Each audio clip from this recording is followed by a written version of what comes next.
Assis intention de relation à son dévoilé pour autant il y en a rien ben donc et si blon il y a un souci blon mais voir. Maintenir et entretenir des liens d'amitié avec son ex reste de nos jours une pratique à laquelle beaucoup s'adonnent, et ce pour plusieurs raisons. L'autre peut être quelque part où ce dernier cherche du travail, il peut passer par elle pour trouver du travail et tout cela. Mais pour le travail, ça doit s'arrêter là. Tu es sorti avec quelqu'un qui est, a un poste de responsabilité, que la personne connaît tes forces de frappe, la personne connaît tes compétences et que la personne se dit, bon, telle personne, je peux l'insérer dans le circuit, pourquoi pas? Un homme avec qui vous avez passé un instant de votre vie, vous aurez toujours besoin de lui. On ne sait jamais ce que le destin réserve. L'idéal serait qu'on ne finisse jamais avec l'amour en brisant la fraternité, l'amitié. C'est l'idéal. Que toute relation amoureuse finisse, mais ne laisse pas la place à la haine, à la mésentente et à la rupture totale. Non, parce qu'on a affaire avec des hommes. Des avis diversement partagés. À Rovillère, et nous allons couiller, nous allons couiller. Non, mais qu'on n'a pas beau séparer. Bon, il doit s'y avoir à souhaiter. Mais il y a mais il y a la blonde, faut dire on a bien mais ça c'est forcé hein. Donc on peut croiser un peu budget conscience ouais. Parce que nous à blonde il y a bonne nous relève de relation racine mais quand on bon il y a roué. Il y a père il y a roué. Na ba d'après tout des bouts de fi des bois. Quand d'après des bois lancer là bois là nyon quoi. Problème ado. Do nyon quoi pour nous 20 minutes dans main là. Nyon quoi et nous 20 dans main din. Né amasser doulé à vraiment et budget dans fond à des autres nous mène au banco. Parce que nous noirs. Donc c'est impossible chez moi. C'est un danger d'être dans un couple et de vouloir avoir davantage de relations d'amitié. On dit non, j'ai fini déjà avec lui, il n'y a plus rien entre nous, c'est juste un frère maintenant, c'est juste une soeur, c'est juste un ami, ça craint. Le contact crée l'amour.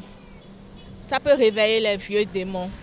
Ça peut réveiller les vieux démons et quand ça réveille les vieux démons, c'est compliqué de s'en sortir. Et en tant que femme, si tu te respectes et que dans ton nouveau couple, tu souhaites limiter les dégâts, il vaut mieux rompre totalement. Peut-être, alors quoi, si tu peux aller compter pour copain, c'est pas normal. Peut-être, à doit soi, ou soit à sous tes coups. Bon, mais nétion, elle est sous ma soeur de m'aider, ou soit elle a besoin de tuer. Bah, ma soeur d'assoir, bah, la liberté. Bah so do me dia ba lo te kwero ponu akompanda be juo e ba elevo jan yi e be juo e ba so ale report popo ka enevo ama lo kwa so de vopo on a le contrôle ko so si c'est possible c'est mal possible e ma nyone ne ma nyone c'est pas bon. Peut-être que l'ex est avec elle, bon, à mauvais dessein. Quand je dis avec elle, et son ami à mauvais dessein. Donc n'importe comment on va chercher quelque peu à mettre les bâtons dans les roues, essayer de détruire sa relation et tout. Je ne dis pas qu'après l'amour, c'est la guerre, non. Mais après l'amour, il faut quand même émettre une certaine réserve quant à l'amitié entre les ex.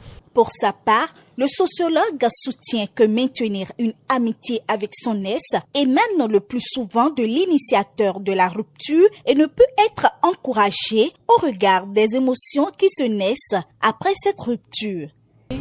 Qui a pris l'initiative de la rupture?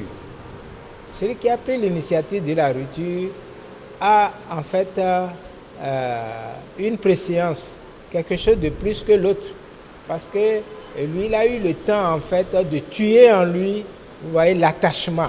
Hein? L'attachement, lui, il a eu le temps de se protéger de ça. Et l'autre partie, qui peut être surprise ou non, hein, n'a pas encore eu le temps de transformer l'attachement. Donc, c'est une période hein, de désagrément. C'est une période de haine parfois.